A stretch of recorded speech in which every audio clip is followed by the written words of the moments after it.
بسم اللہ الرحمن الرحیم۔ الصلاۃ والسلام علیک یا رسول اللہ، الصلاۃ والسلام علیک یا حبیب اللہ۔ یوٹیوب چینل سے قاری محمد ریاض قریشی کا سلام۔ السلام علیکم ورحمۃ اللہ وبرکاتہ۔ اللہ پاک نے جب حضرت آدم علیہ السلام کو پیدا کیا اور جب روح پھونکنے سے پہلے اللہ پاک نے حکم دیا کہ جب میں روح پھونک دوں تو تمام فرشتے سجدے میں گر جانا۔ تو وہاں پر حضرت یہ جو ابلیس ہے یہ کھڑا ہوا تھا، تو اس نے تھوک دیا۔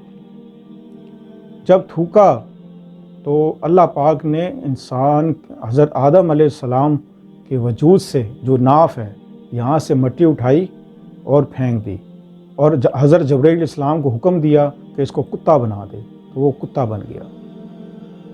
اب اس لیے یہ جو کتا ہے انسان سے وفادار کیوں ہے کہ انسان سے وفا کرتا ہے، لیکن اس کو گھر میں نہیں رکھنا چاہیے، گھر سے باہر رکھنا چاہیے۔ گھر کے اندر نہ ہو، گھر کے باہر ہو۔ گھر کے باہر رہنے سے کچھ نہیں ہوتا، گھر کے اندر نہ ہو۔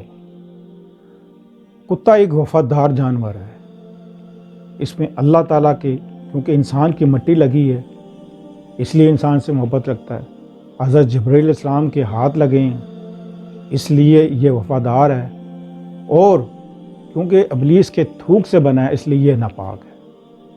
کیونکہ یہ ناپاک چیزیں کھاتا ہے، گندی چیزیں کھاتا ہے، دوسری چیزیں جو باہر کی چیزیں ہیں، اس لیے اس کے کاٹنے سے بھی بہت سے نقصانات ہیں۔ اگر کتا کاٹ دے تو فوراً انجیکشن لگوانے پڑتے ہیں۔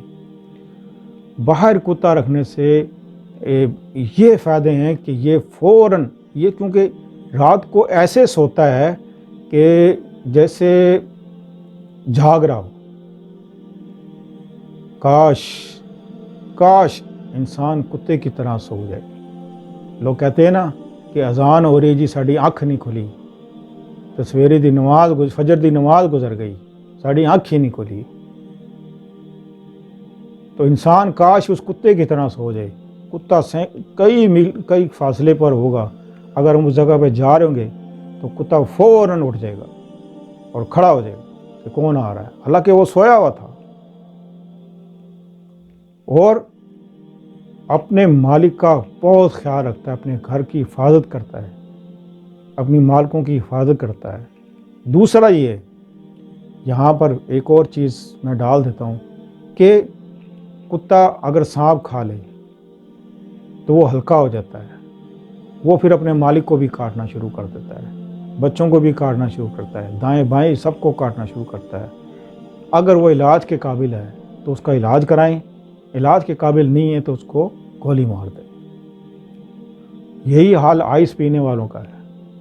وہ جو آئس پیتا ہے تو وہ بھی کتا ہی بن جاتا ہے، اور وہ بھی کتا ہلکا کتا جو سب سے پہلے اپنے ماں باپ کو ہی مارتا ہے، اپنے ماں باپ کا ہی گریبان پکڑتا ہے، اپنے گھر والوں کو نقصان دیتا ہے، باہر والوں کو نہیں دیتا، اپنے گھر میں تباہی مچاتا ہے۔ اس کا بھی علاج کرائیں، اگر علاج کے قابل نہیں ہے تو بے شک اس کو بھی گولی مار دیں، ورنہ تم سب کو مار دے گا۔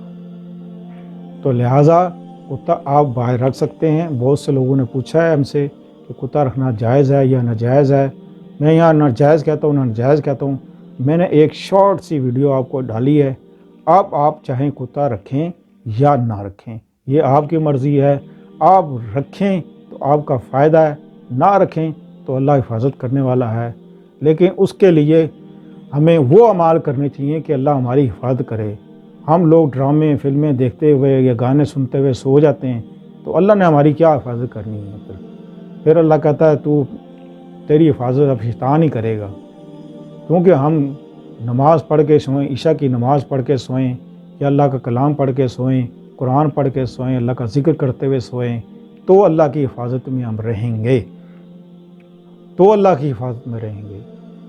اور ہم ساری رات موبائل ہی دیکھتے رہے، کیونکہ موبائل دیکھنے سے بہت سے نقصانات یہ ہوتے ہیں کہ جو موبائل دیکھتے ہیں، فلمیں ڈرامے دیکھتے ہیں، خالی ہم ہی نہیں دیکھ رہے ہوتے، تو وہ شیاطین جو ہوتے ہیں ساتھ وہ بھی دیکھ رہے ہوتے ہیں۔ اس لیے گھر میں بہت سے مسئلے مسائل بنتے ہیں۔ لہٰذا ان چیزوں سے پرہیز کریں اور دین کو سمجھیں، اسلام کو سمجھیں، اللہ اور اس کے رسول کے مطابق زندگی گزاریں، تو انشاءاللہ آپ کے گھر میں خوشحالیاں آئیں گی۔ تو ملتے ہیں اگلے پروگرام میں۔ السلام علیکم ورحمۃ اللہ وبرکاتہ۔